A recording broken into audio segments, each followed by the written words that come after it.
Greetings, everyone. I'm the man behind the anime girl. Welcome once again to Oz and Crew. With me, as always, is Ojunix and Mad Matt. We've got visuals. I'm using a webcam right now, so we'll see how this turns out, whether or not people like this or not.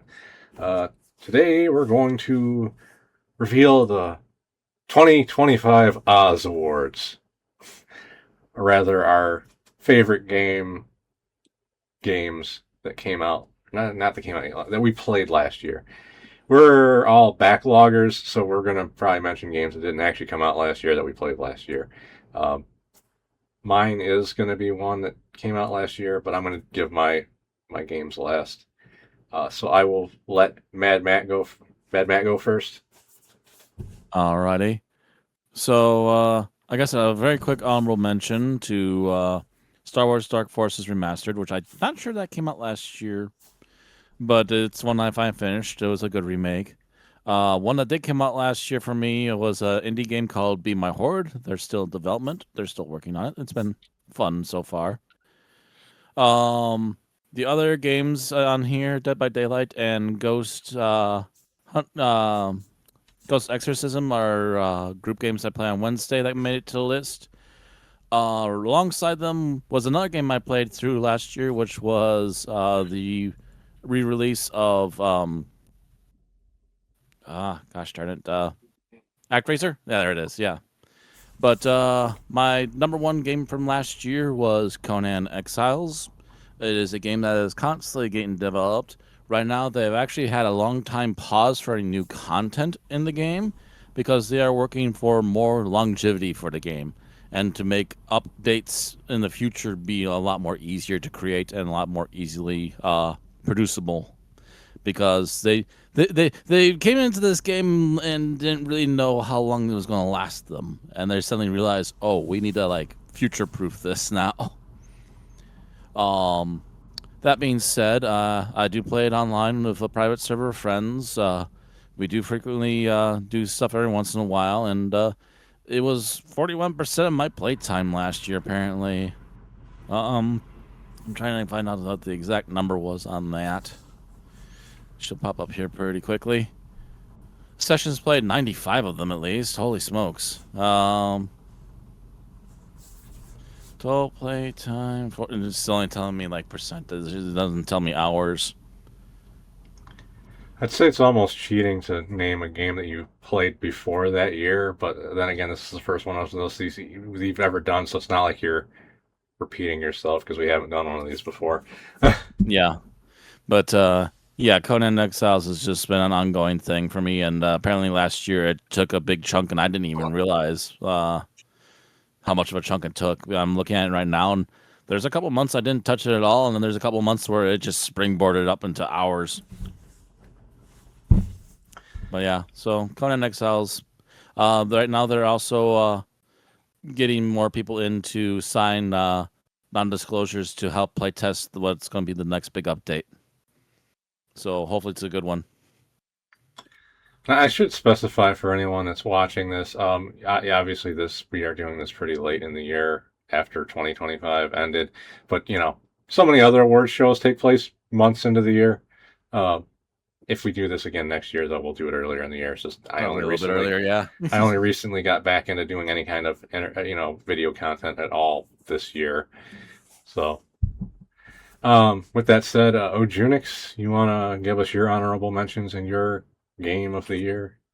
Okay. Honorable mentions. First off was Injustice 2, which was a game I got as a gift from you, and I hadn't touched until out of the blue. You're just like, let's work on achievements together. Man, with how much you hated 100%ing that, I'm surprised you even give that an honorable mention. I mean, it was a good time, and the fact that I put the work and effort into it. I do not. I mean, I do have to go back to at least get the last couple, but I mean, still, there was that. So, if fight games are usually games I don't usually focus on that hard or very often. So when I do it, I tend to put a lot into it. Yeah, and an annoying grind can make an otherwise good game annoying. Yeah. Next up is it was the Devil May Cry HD collection, doing 1, 2, and 3 to 100% all the at back to back, which it really burned me out. So I took quite a bit of a break after that for a time. Collections do burn you out if you're trying to do the completionist thing. I found that out with Espe- fighting game collections this year. Especially when you have to deal with Devil May Cry 2 in my situation. Yeah, I'm sorry you had to deal with that. I mean, it's both the easiest and also but also the most frustrating because all you have to do is just keep walking backwards and holding pressing the shoot the gun button. I'm just like, oh my god, this is so dull. Any And other then having to honorable do, mentions though, aside from oh that? yeah. Oh, Resident Evil 4, the remake. Because I've been on my crusade of trying to 100% every Resident Evil. That was the one I did last year, and I don't know if I'll be able to yeah. stomach trying to do that. I'm just not that into them if they don't have Jill in them. Jill sandwich. Well, yeah, but nowadays everybody wants the Leon sandwich. Game journalists, anyhow. Depends on how you butter your toast. But yeah, but overall, also a very good game. And honestly, the crazy things you could do, even on the harder release, is kind of crazy how you can actually have Leon fight against the hordes.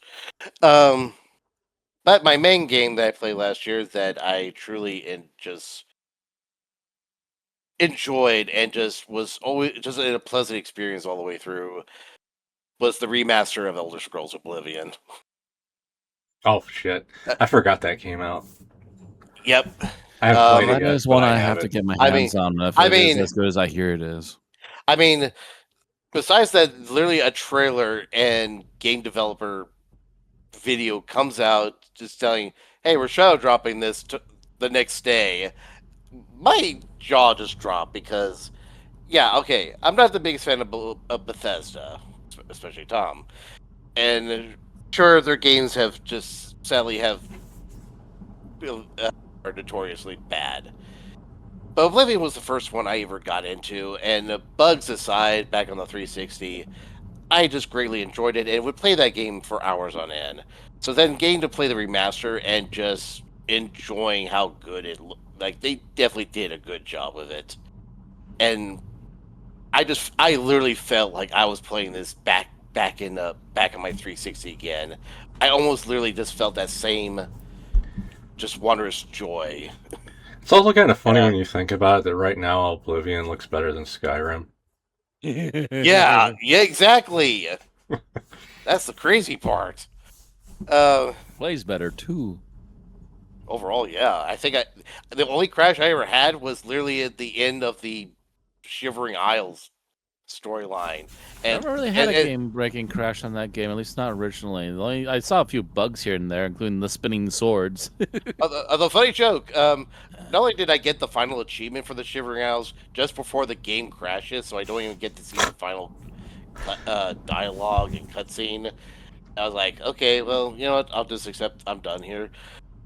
The game literally gets patched the very next day and literally lists fighting the final boss, the Grey March, has been Shivering Isles fixed. Yeah. Yeah, I was like, gosh dang it! It's like you could have just said that a few hours earlier, could you? I mean, still overall, I'm happy. Well, I haven't played much Elder Scrolls myself. I'm not surprised if like many people like the earlier games more. Like Oblivion more than Skyrim, because the weird thing with Bethesda is it feels like the further into a game series they get, the more RPG mechanics they cut out of it. Yeah. Because that was a problem with Fallout. Like Fallout 4, like I know they severely took out the character customization, so at least the way it was in the previous games. On top of the fact they'd already turned it into a shooter after it was originally an isometric RPG. Which, that's a story for another day. Yeah. Anyway, your turn. Yeah, my honorable mentions. Although I guess I'm actually I still am the one who really has a game that came out last year because yours is technically a remaster. Yeah, true. Mine was actually a new game. But my honorable mentions, we got Foul Play, which is a really weird side-scrolling beat 'em up where you're going through like a stage play as a man in a top hat, trying to defeat demons. And it's one of those games where I bought it way back. I can't remember when, if I bought it the year it came out, but that's one I bought entirely because of Total Biscuit. God rest his soul. Yep. There's a couple games that I own because of him, but that was one I played because of him. That was fun to play co-op with my friend. It was some of the achievement grind was a little annoying, but it still wasn't that time consuming. Other honorable mention, one that Ojunix will highly disagree with, would be Remnant 2.